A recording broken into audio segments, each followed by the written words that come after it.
Hello folks, I'm Bob Matheny, Mayor of Zebulon, and as in the past, this is the Zebulon Mayor's Show. With me is Connie Wood. Connie, glad to have you. Thank you. Connie was raised in Zebulon, so tell me a little bit about your history, and then we'll talk about Tommy's history. Okay. I was raised in Zebulon I was born there, so, and left after I got married. So that means I stayed there, 22 years?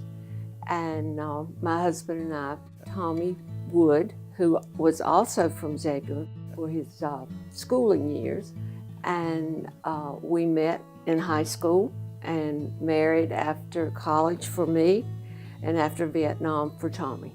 We have an event coming up the 18th of May, sponsored by ZDAC, Zebulon Downtown Arts. And it's going to be featuring the art of Tommy. Correct. And I know that you said he's a Renaissance man, and I know he was very talented. And a lot of his talents I find intriguing, but he started painting when he was how old? He was 60 years old. I will never forget that morning. We both woke up and he looked at me, he said, "I want to be an artist." And I said, "Well, go for it. I've never known you to want to do anything that you did not do, and do an excellent job with it." So by sundown that particular day, he had contacted the artist in residence in Harnett County, and he came to our home. And that was the beginning of a very prolific future for Tommy in art. And it was amazing. I used to nag him a lot. "Tommy, you need to market yourself. You've got a talent that is incredible and you need to share it." And he said, "No, that's not my intent.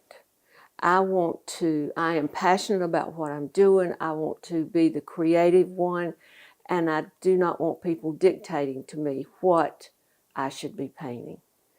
So I finally got that and left him alone from that point going forward. But we would like for any of you that possibly can to come to his art reception, even though he will not be there. Tommy went home to heaven September 17th in 2017. And he's certainly missed, not just by me, but by a lot of people. Yeah, right. And we were married like in 2 months, 50 years.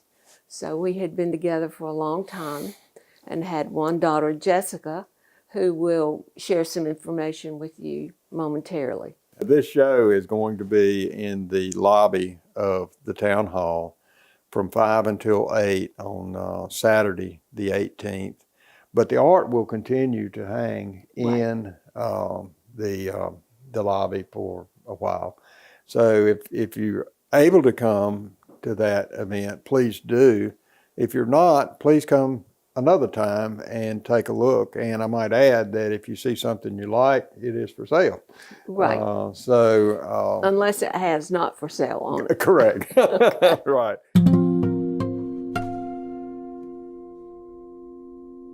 So, I'm excited for this show. It's really, it's neat to get to spotlight him and the work he did, because like anything else that he decided he wanted to do, he did it really well. He didn't try. I joked when Michelle and Susan were here.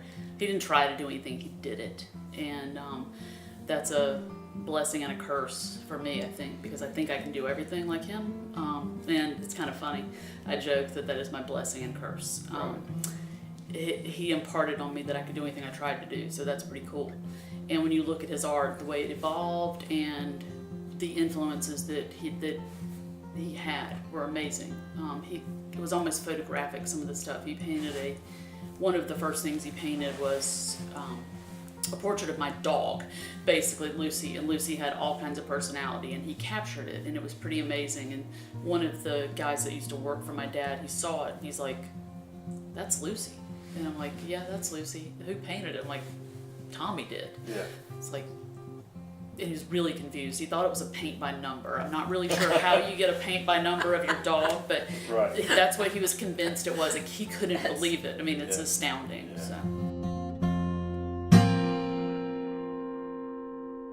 From 2004 until 2011, Tommy and I made a trip to central Mexico, San Miguel de Allende, in 2004. A friend of ours had a business connection there, and she actually harassed us, into going. And we were going with her and her husband in November of that year. And Tommy, in September, he said, let's go by ourselves for a week. We'll go for your birthday. So that's what we did. And we fell in love with San Miguel. So we came home. We went with Wanda and her husband in November. While we were there in November, we rented a casita for 6 weeks, and the games were on. So eventually we ended up living in San Miguel in the winter and summer because the weather was like our spring and fall there. So we had spring and fall 12 months. And it was a wonderful experience for Tommy and I both. We did some mission work. We had no idea that God had that in store for us when we went to San Miguel. But that was part of our journey. Tommy was able to connect with renowned artists all over the world, and many of them took him in and really taught him a lot. And that was certainly a gift for him. And we actually built a house there, and then we sold it and came home in 2011. And Jessica and I went back in March of 2018 to spread some of Tommy's ashes there, because a big part of him was San Miguel. First of all, I'd like to offer a disclaimer for me. All of this art that you see does not live like this. We had to put it somewhere before we hang it. So the cabin is a gentleman that lived in Lillington, where my dad's manufacturing company had this beautiful home and the lovely gardens around his home. And in the back, he had this cabin. And I think my dad had taken some photographs of it, and then he painted this. And it's just really, it does the space justice, because it's such a beautiful space that you have no idea is right in the middle of this little town of Lillington. And then the one to the right is the Parroquia in San Miguel, which if you Google San Miguel, Mexico, or San Miguel de Allende, Mexico, the Parroquia pretty much is the first thing that comes up. It's a World UNESCO site, San Miguel is, and the Parroquia is the center of town. And it is absolutely stunning. I got it as soon as I got to San Miguel. My dad was so in love with that place. And the Parroquia is the centerpiece of this beautiful historic town that is in central Mexico. This young woman came to our house church one evening when we were in San Miguel. We had a house church long before we ever had a place to call our church home there. And she and her husband had quit their jobs. I think they were both school teachers, and they decided to travel. And they just happened to be in San Miguel de Allende and happened to be available for house church. She brought her violin with her and played beautiful, beautiful music. And of course, Tommy took a picture of her. And the product is amazing. We tried to find out her name, perhaps her parents, so we could send this painting to them, but we were unable to do that. But we have certainly enjoyed it over the years. And this one will be available at the art show. I want to talk to you a little bit about this painting. The name of this painting is The 11th Hour. And it's, as far as I'm concerned, one of the best pieces Tommy ever did. And he did it very early in his painting experience. This fella, the subject in the painting, was in my Spanish class. And Tommy told me one day, he said, I need a bald-headed man without a shirt on. I want to paint him, and we've got to get handcuffs. Well, I was quite shocked. I said, well, I've got the person for you. He's in my Spanish class. I'll ask him if he'll come. So I asked, I got them together for lunch, and the rest was history. The guy, and I cannot remember his name, came to our home at the time in San Miguel, and they had a photograph session. After that, of course, Tommy started on the painting, and I was with them through stages like getting the handcuffs. We went to Centro downtown, San Miguel, to a satellite police station and asked if we could take a picture of their handcuffs, and they very graciously said yes. This is the original of this painting, which belongs to our daughter, but Tommy had some G-clays made.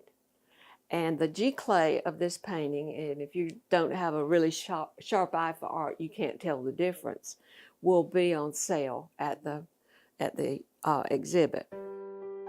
I understand there's going to be a raffle the 18th. That's correct. And the drawing will be that evening, and tickets, help me if I'm wrong, $5. $5, yes. And talk about what's going to happen with the proceeds. Okay.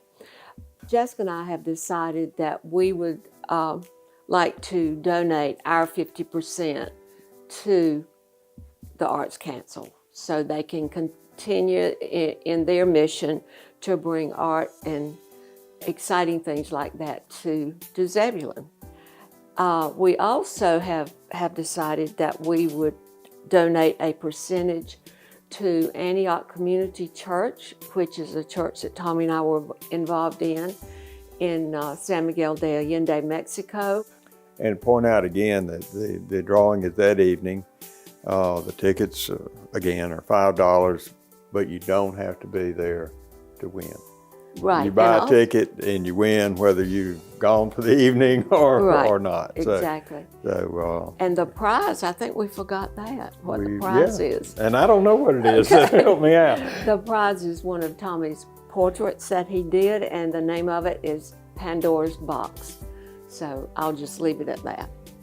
I hope you found this interesting. I want to thank Connie for inviting us to her home and also for sharing Tommy's art, which again is going to be available for you to view and purchase on the 18th in Zebulon Town Hall up in the front forum from 5 o'clock in the evening until 8 o'clock in the evening. So we appreciate you watching and hope you found this informative. Thank you.